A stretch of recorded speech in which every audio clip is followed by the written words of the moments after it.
All right. I'm excited to be here today with my new friends, Nicholas Brantberg and Alex Papa Constantino. Boom! Nailed it. Nailed it. We were Nice. getting it backstage, getting the last name. So Yeah. they're here with Overtone Studios. Nicholas is the CEO and Alex is the founder. They've revolutionized music curation, blending cutting-edge data insights with world-class creativity to deliver billions of streams monthly. So, as the former chief of music at Epidemic Sound, Nicholas has spearheaded international expansion and built a globally renowned music catalog and artist roster. And so I'm really excited to have them on the podcast today to talk a little bit about the founding of their company and specifically about music partnerships. As Overtone Studios was one of the first companies that started providing mood music and are experts in the field, they've been able to split the revenues from the streaming platforms 50-50 with the artists. And so I'm looking forward to hearing your perspective today and kind of where things are at and how someone who's listening to this right now can best grow their music career and their audience in the modern music industry. So thank you so much for taking the time to be on the podcast today. Nice to be here. Thank you for having us. Awesome. So to kick things off, maybe you guys could briefly introduce yourself and share a little about your story and how you started Overtone Studios. Absolutely. So thank you for having us. First of all, my name is Alex. I'm a half Greek, half Swedish guy, born and raised in Sweden, Stockholm. And I actually started out as a musician, drummer and bouzouki, the Greek instrument bouzouki. And I was studying in Sweden, and that kind of turned into more producing and writing songs.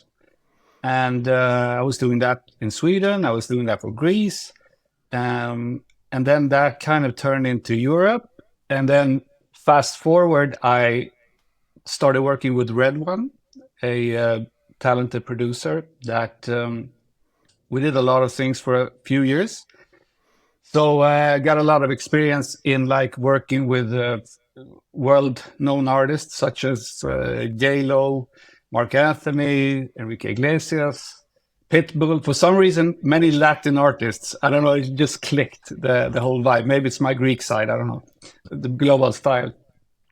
And a few years ago, back in 16, 17, I started noticing streaming taking off. And I just loved the whole digital space. And, coming from pop, we used to work in a quite slow tempo. We could work on a song for a month, 2 months, 3 months. And I just thought it was exciting with the whole technical development and being able to put out music fast, have a quicker revenue in music. And, I started getting interested in releasing my own music. And being in Stockholm, close to Spotify, it just kind of triggered my interest even more. And at the same time, I started noticing a lot of instrumental music was taking off and being very popular, like piano music. And being a producer myself, I kind of naturally had a network within many musicians, great musicians, also from my music school. I went to a very nice Swedish music school where I had a lot of classical music, a lot of jazz, which today are many of the best musicians in Sweden and some in the world. So I was very interested in starting doing that. So the combination fascinated me between producing and music that I released myself. And we started started with a few songs, and it kind of quickly took off. And it quickly grew. And at some point it grew so much that, I kind of let go of the producing myself for a while because it became too big to not put my full attention into it. And, as a label, I also felt like I had a responsibility for the music that I released and the people I worked with. So we built a small team around the label. Everyone in the team had a musical background and a creative background. And the setup we had was trying to be more like a collaboration instead of us being a label and the artist being an artist. It's that, and hence the 50-50 split. It's okay, let's do this on equal terms. And, it was just fascinating going from, again, doing music in a very slow tempo to kind of focusing on things that came organically, to musicians that were, already doing their thing and kind of helping them find a home for that, basically.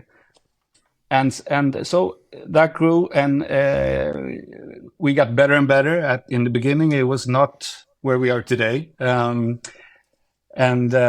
so we're trying to refine it every day. Now, fast forward to 2022, we were having a lot of success.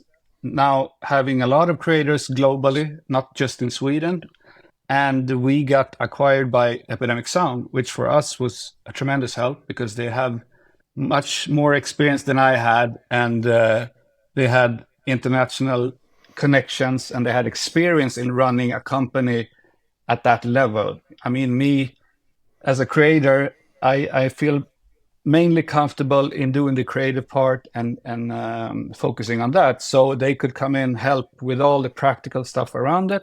Also, of course, the creative aspect as well, but mainly like a great partner for us. So that took us to the next level.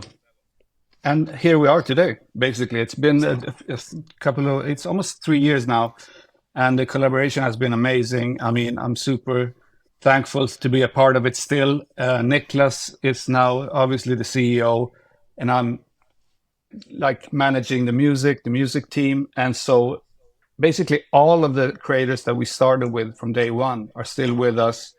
And just want to add that today, like a big thing for us is trying to maintain the closeness of a like tighter team, even though we're bigger, meaning trying not to kind of water everything down, trying to take care of what we release, trying to keep the personality in the music and the quality there.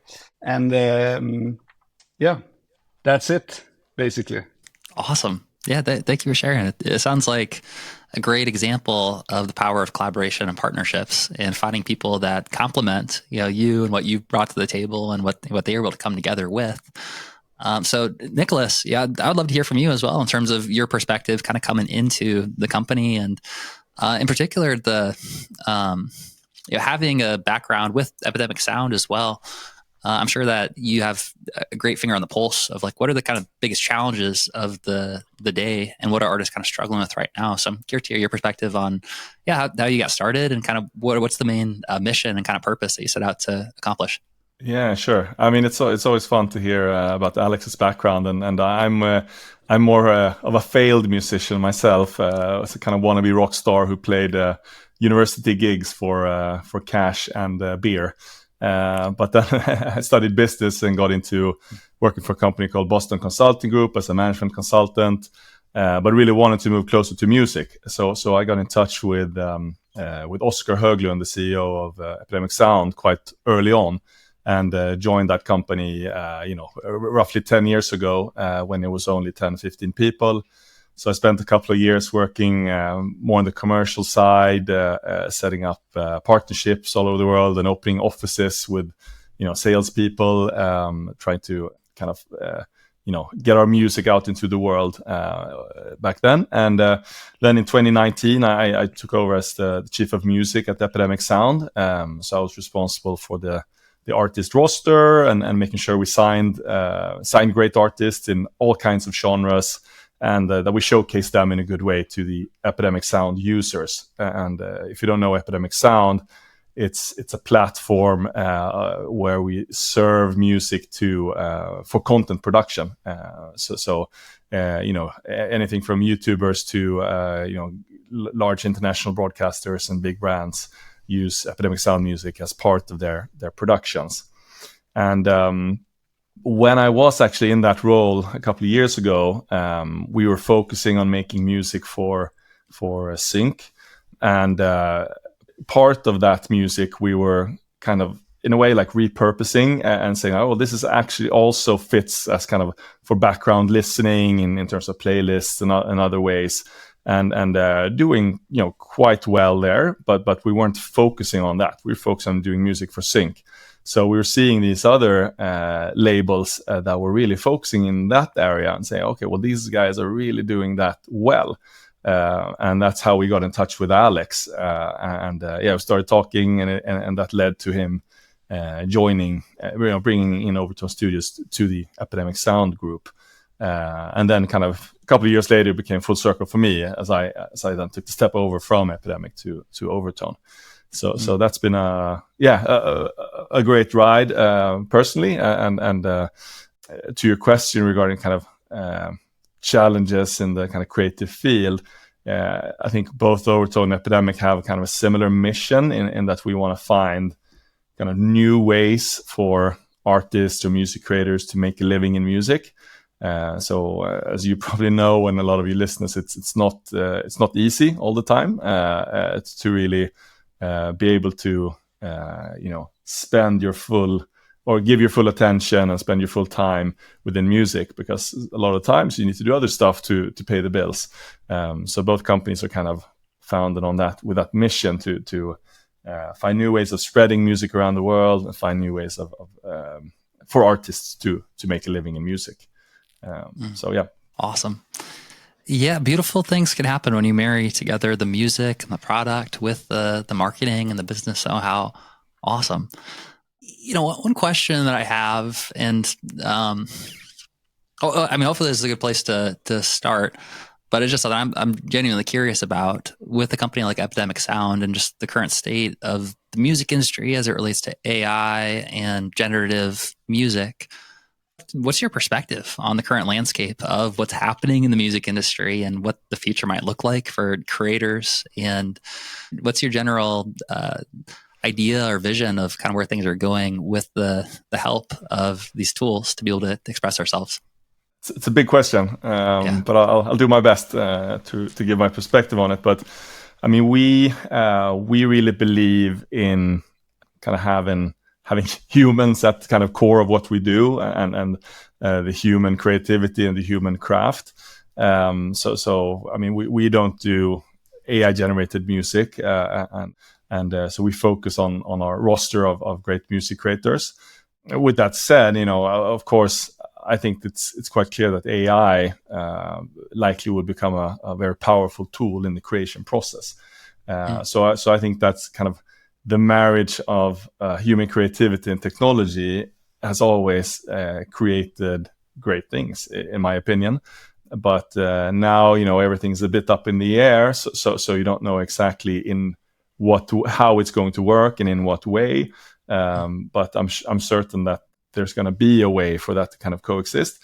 But I'm much more intrigued personally by music where there's a human element with where technology has been part of the process, rather than pressing a button and getting out a piece of music. That's kind of where I stand, or where we stand, and obviously there's a lot of things to still figure out in the world of AI music, with the whole legal complexity. I mean, both around the output as well as the input, the training, and how to remunerate the people that's been part of it and everything. So there's some things to sort out before I think it becomes a natural part of the whole ecosystem. And yeah, I think I think Epidemic Sound has an interesting take on it too, where they're leveraging the technology to kind of adapt music to make it fit into the right context of where it's supposed to be used. For example, if you find a piece of music, it's great for your video, but you want it to be 47 seconds long and not 3 minutes long, and you want a certain abrupt outro or a fade out outro or whatever, these kind of small tweaks of and using AI to kind of enable people to get the most out of a piece of music. I think that's a great way of leveraging the technology, which creates value for the end user, and it doesn't take anything away from the artist, as they can still kind of fairly credit and remunerate the artist for the usage. So I think finding ways that feel fair in that sense, fair and transparent, is a good way of using it. And I'm sure there's going to be more similar types of usages like that around the industry and around the world. That's super interesting. Yeah. So it sounds like what you're saying is that, rather than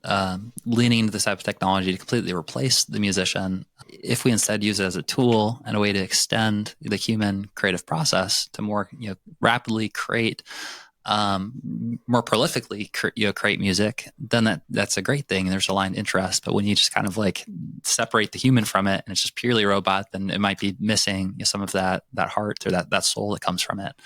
Also really cool to hear how you integrate AI to adapt and kind of create dynamic music that fits, different containers that, that people are looking for. It reminds me a little bit of Adobe is doing a lot with generative like expansion, where you have a picture, but like the edges are cropped wrong. So you're like, I actually want to like extend this out. And then it will like dynamically generate it. But, you still had the source material in many cases, but then you just like kind of you are able to adapt it and mold it in a way using these tools. Yeah. I mean, in a way, it's like, if you're an editor at a ad agency or, producing something, if you're super, super skilled, you would be able to edit the music, original piece of music to kind of fit your content. But you probably need to be really, really skilled at doing that. So this type of technology enables, more people to do more with that piece of music, and that enables that piece of music to spread even more across the world. And as Alex said before, helping that music find a home in different places. And I think that's a good thing for everyone involved. Awesome. Yeah, Alex, I'm curious if you have any feedback or perspective as it relates to the music creation process itself and like using these tools. Have you still been making music using these tools, and have you found a lot of value in using AI to like assist with the music process, or what's been your perspective? Well, when I started doing music or producing music, having your own sound bank was like the thing. You had to have your own sound bank, and you had it on a disc, and to get your hands on the right sounds, which was a big thing. So just making the sounds yourself was incredibly time consuming and very hard. Now, obviously today Splice libraries are very convenient, and it's almost like a step. It's already like having taken a step towards the AI tool. And I totally agree with Niklas that I don't see it as black and white. I also believe in keeping the heart there, the personality there, the human mistake there, but also using it like as a tool and not just replacing us. So totally with him. And I think that with AI, obviously we'll be able to produce volume. And with that volume is going to be a lot of music, and someone needs to also curate all that music. So I think, curation is going to be even more valuable going forward, even for musicians as well, because they're going to have, it was going to be easy to adapt your music to make different versions, alternatives. And so, I think that's still going to have a lot of value in the human curation.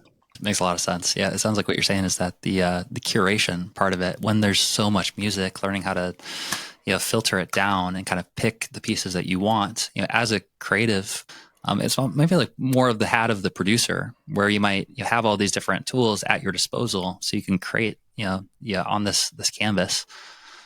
Where my mind goes to is we recently had Nolan Arbaugh on the podcast, and Nolan is the world's first Neuralink patient who has a brain interface installed, and he lost a function below his neck, but he was able to use his Neuralink to create a song telepathically together on the podcast.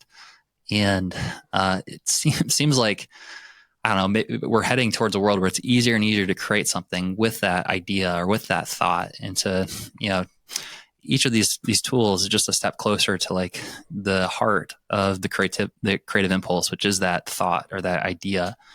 So what I'm hearing from both of you is that we don't want to lose touch with that heart or that soul, but these are tools that help bring us closer to that main impulse, which is being creative and expressing your music.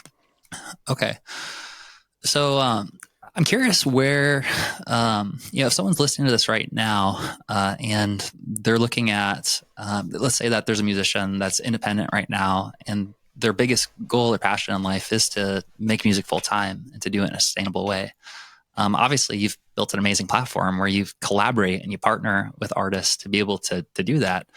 Could you share a little bit more from your experience around what does that partnership process look like, and how would an artist who's watching this right now know if they might be a good fit for something like that?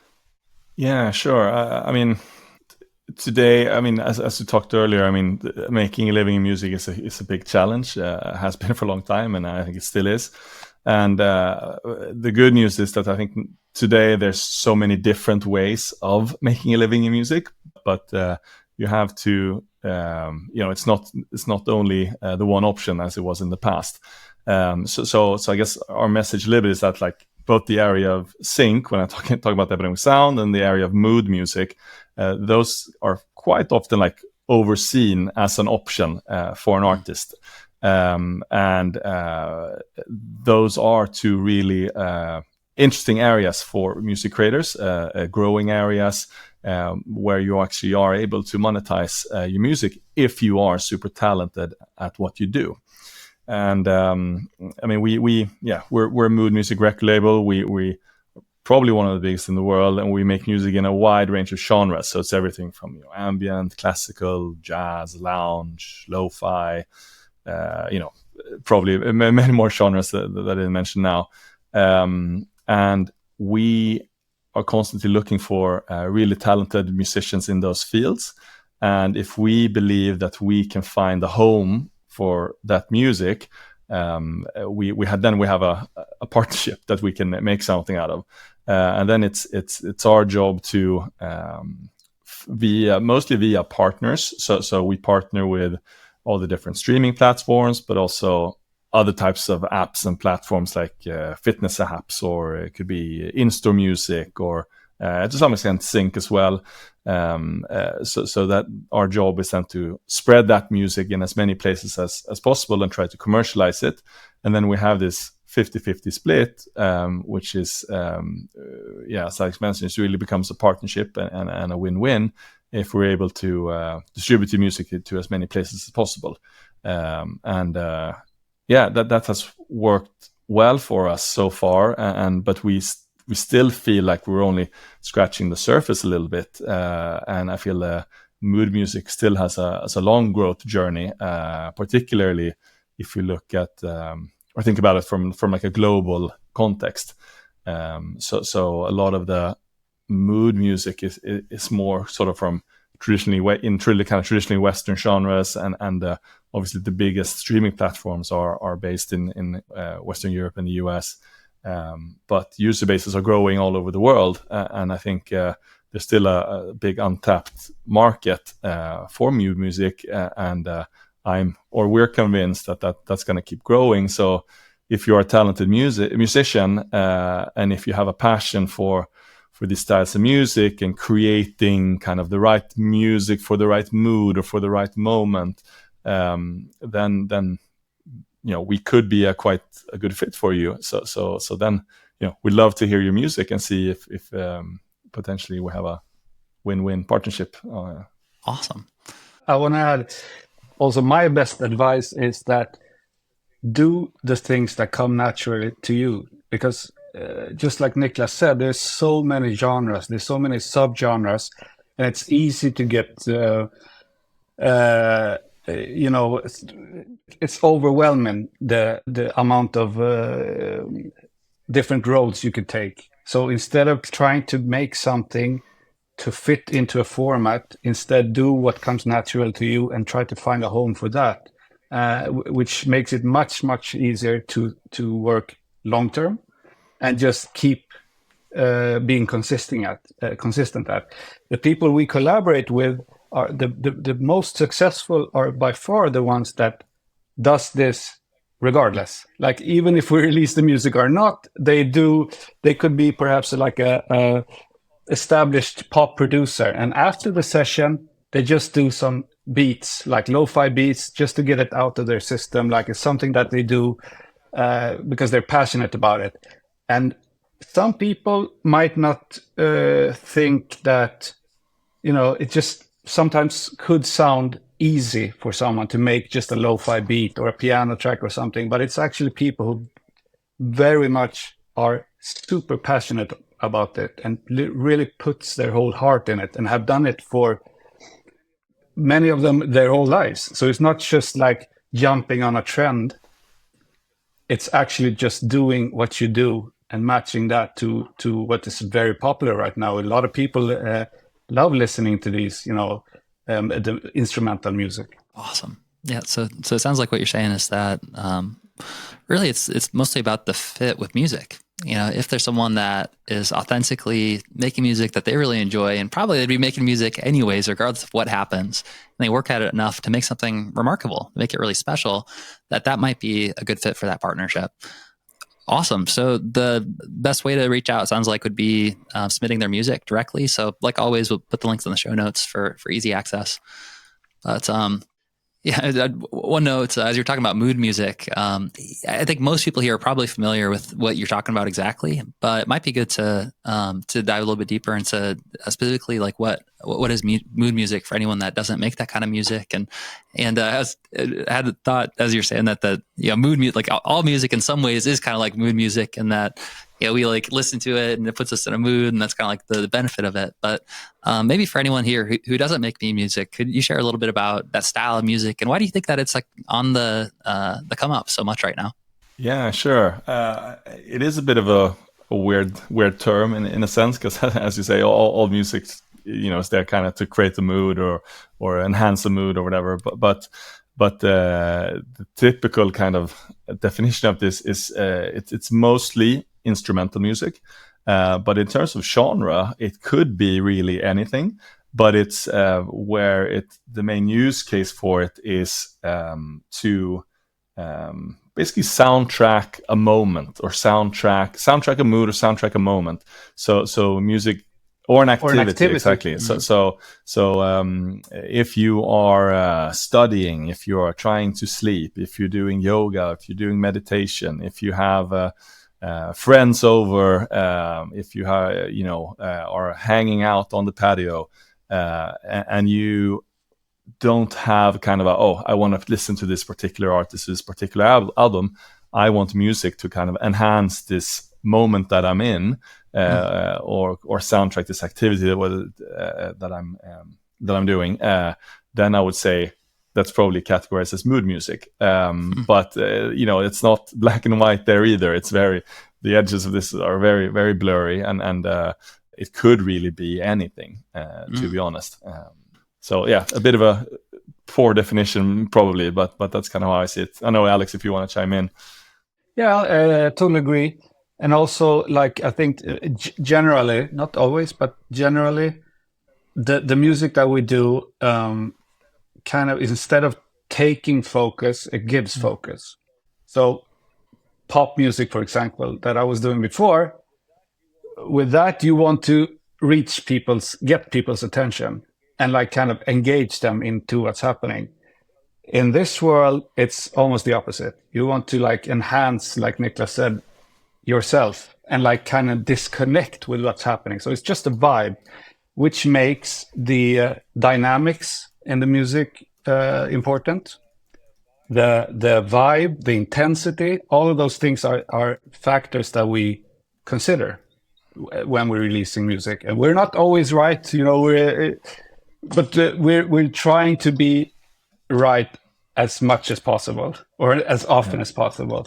And to your question of like why we think this is growing a lot, there's probably many different reasons for it, but a couple of like it just popped up in my mind, and one being sort of obviously the constant flow of not only information but also content coming at you these days. I mean, that's increased exponentially in the last 10 years or so. So I think that is one factor, that you're overwhelmed with what's coming at you. You don't exactly know what you're looking for, so you want a curated concept, a curated experience. So you get kind of support in that. And the second factor that pops up, I think, is sort of the more the mental health or wellness aspect of it, and that becoming more of something that people are thinking about more. People might be struggling to maintain focus. ADHD is on the rise. It's sort of insomnia is on the rise. All these things. So I think people are looking for strategies to help them when they're doing activities, or when they're trying to sleep, or when they're trying to focus, or things like that. So I think those two factors are at least big contributors to the trend of mood music. That makes a lot of sense. Yeah, just thinking about the role of mood music, and as it relates specifically to like soundtracking songs, films, and video games, and different things like the licensing world. And I don't know if anyone listening to this has like ever watched a movie that's supposed to have background music, but like taken out the music and just watched it without the music. And it makes such a huge impact on the overall, feeling that you get from the movie, and just how enjoyable it is, how entertaining it is. And so as you're describing that, I was like, wow, like I wonder, is there any scene in life, just like our day-to-day life, that isn't somehow enhanced by having the relevant, like the right, soundtrack playing for it? Even like this conversation, like, if it kind of ebbed and flowed, and during inspirational parts, like we had some like mood music is about inspiring yourself and doing whatever you believe that you can when you're a musician. It kind of, I wonder, do you think that there'll be a world where, and maybe Epidemic, is a part of this, where like every moment, we have augmented by the power of dynamic music that sort of enhances the experiences and the conversations we're having, like almost like a personalized mix that follows us around. And I guess what shows, it's not always music. Sometimes it kind of fades out, and then there's important dialogue and things. But do you think that that's part of our future of humanity, is that we just have more and more music soundtracking our day-to-day lives? I mean, to some extent, yes. I still believe, even though I'm extreme music nerd, I also do enjoy silence from time to time, and I think that's a big part of life too. I think always music's going to be a big part of it. I think it's going to become easier to kind of personalize the music that you're consuming yourself, and to fit it into your life. I think also, a lot of the music that we do is to be consumed on your own. For example, music for studying, music for sleeping, or for yoga, or things like that. But a lot of the music is also made for kind of experiencing together as groups. And obviously, we're not so much in the live world, but obviously that's a part of it as well. So I hope it's not becomes too kind of personalized to one person, because then we're all walking around in our own bubbles, So you also want these bubbles to meet and kind of join in together, if you know what I mean. Yeah, that's interesting. Yeah, if like two different soundtracks met, then like they harmonize, and like the music starts to blend together.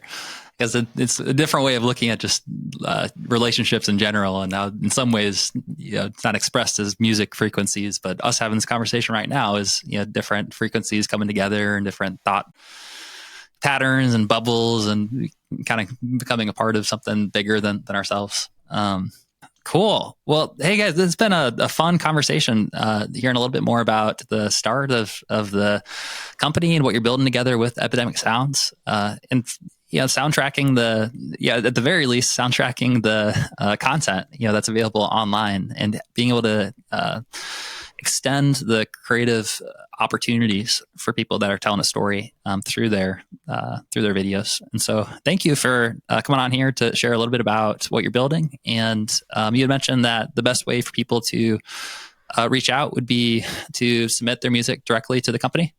Yeah, exactly. You can just go to our website and click a link there to submit your music, and Alex and his team will listen to it and reach out if it's something if you're someone we want to work with. Rock on. Well, thank you both for being on the podcast today. It's a lot of fun. Great. Thanks so much, Michael, for having us. Thank you so much.